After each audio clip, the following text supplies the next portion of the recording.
杀死梦玲，应该不会使用支持枪。梦玲那么瘦弱，他大可以使用更普通的凶器，也没必要自己动手。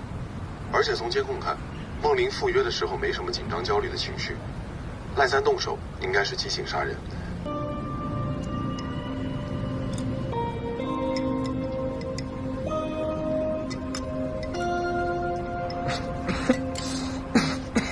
呛着了吗？